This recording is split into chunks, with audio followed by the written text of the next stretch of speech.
Hello and welcome to Against the Storm patch 0.46, the Twitch integration update. As you can tell from the title, this patch will include a few features revolving around integrating with streamers who are playing the game on Twitch and allowing chat to participate in the game and even affect the game a little bit. And also this update includes some UI UX changes, some balance changes to orders and forest mysteries, as well as, of course, a whole patch or swath of bug fixes. We're just going to talk a little bit about the new Twitch features. The first one is chat polls. When cornerstones or blueprints, orders, caravans, and newcomers comes up on the screen, chat can vote on those. And I don't know if it actually forces the decision or if it just influences the decision if the streamer can still override it. But if you're interested in those types of things, I know there are a few dedicated Against the Storm Twitch streamers, so take a look at that. And they also have a new Twitch game in the chat called Forest Guardians vs. Council of Elders. In this game, players can join the one of two factions, and one of those factions will help the streamer, and the other one will hinder the streamer. The factions have 3 slots for players each, and it's chosen from the people who join at random. So, depending on how many viewers a streamer has that are integrating into the game, there may, it may have to choose who gets to be representative.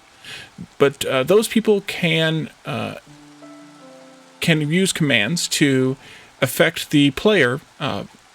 One faction, the Council of Elders, will try to help the player, while the other faction, the Forest Guardians, will try to hinder the player.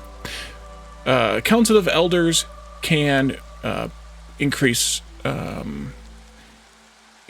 happiness, increase the resolve, whereas Forest Guardians can remove food, increase hostility, slow down great events. And also Council members can slow down the villager leaving rates and increase the chance for double yields.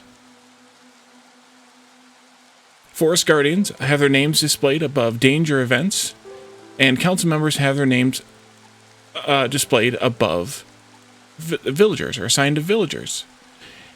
If, for example, you defeat that glade event that a Forest Guardian is assigned to as the player, that faction loses a player, as the game player, as the streamer. Whereas if you lose through leaving or death one of the villagers that is a Council of Elder, you lose that person's ability to help you. So that's something that might be useful here for me.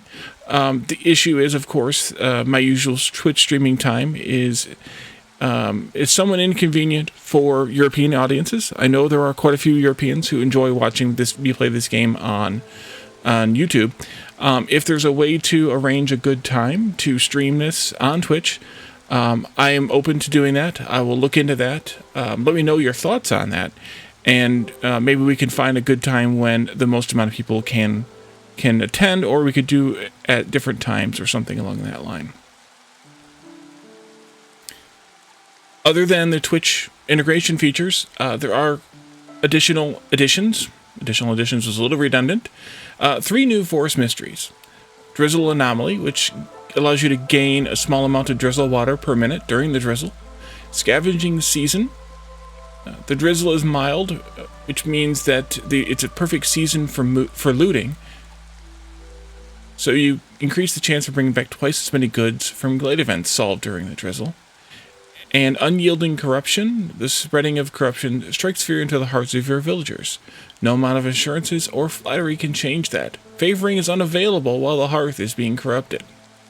And 2 new orders. Restoration. Convert glade events into positive decorations. And Gifts for the Queen.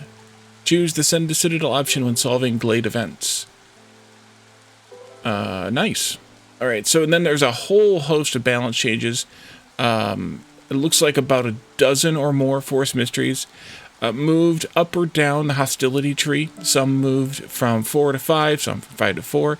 Ones like Greater Threat moved from 2 to 4. And that's because of how impactful Greater Threat is. It having effect at level 2 is kind of an impediment to the player most of the time. It actually is frustrating. So they've moved it from 2 to 4, some from 2 to 3, some from 3 to 2. Such the only, one level move is pretty much the standard, except for it looks like Greater Threat. They also adjusted what forest mysteries can be put together to try and mitigate some of the multiple effects that you have on some of those, or the stacking effects on some of those. So it gives you a little more variety of forest mysteries. And they also rebalanced many orders. That list looks at least as long as the previous. And the changes are myriad. Either giving you a little more time on some of the timed orders, or sometimes increasing the amount of items required. In other cases, lowering the amounts of items required. And they also removed things that are too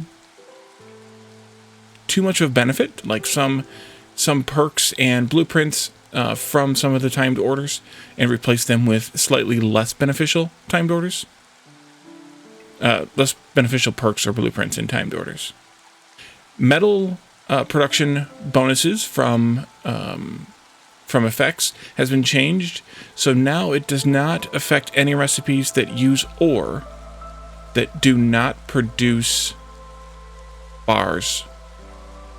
I don't have a great example for that. I know there's like the roads and stuff that use ore, but there was something else. There's something else that uses ore, uses copper ore, that is no longer going to give you a bonus compared to or from those effects. So you have to be either making copper bars or crystallized dew, or you have to be using copper bars or crystallized dew in a recipe to get the bonus effects from things like metallurgic proficiency, metallurgic experts, and acid rain. There is now an option to prioritize different fuel types in the hearth. So now we don't just turn them on and off. We can actually set a priority level for them, and it also shows you what resource is currently being burned in the hearth. Finally, there's a new checkbox in the consumption control panel where you can forbid something from all 3 species that you have simultaneously in your town, instead of having to uncheck the box 3 times, or recheck the boxes 3 times when you're ready to unforbid them. Many bug fixes, and finally, they've done some work to improve the game's performance again. Overall performance, as well as specifically in the Scarlet Orchard. There are many, many more objects to make the Scarlet Orchard look the way that it does, compared to the other biomes. So they've drastically increased that performance in that biome specifically. And that's basically it for the patch notes, except that there is one new teaser. That new teaser is that they are announcing the first artwork of the new foxes, except that I'm not seeing it in... That's weird. I'm not seeing it in the patch notes that I'm reading right now. Like they took it out, or they didn't put it into this one. But there's some early artwork available in the patch notes. I saw it on Steam. I'm looking at their website now, and I'm not seeing it. So take a look at the patch notes on Steam so you can see that artwork. I would show it here, but I'm not able to show it here because I don't have it. And stay tuned for more announcements of work on the foxes. This update is smaller because they're spending so much resources on the foxes and their related and the related assets, the buildings and things. So they aren't spending as much time on features, and so especially features that require assets. So they spent time this update on features that are more technical programming features rather than new art assets and animation assets. And so I think that's enough for this patch notes. We're going to start a new series tomorrow, as always, if you're watching this the day it releases, of course. And we will take a look at a new town. We'll take a look at some of those UI UX improvements and see what we get as far as a combination of forest mysteries and things like that. So stay tuned to my channel for that, and I will see you there. Thank you all for joining me. Bye for now.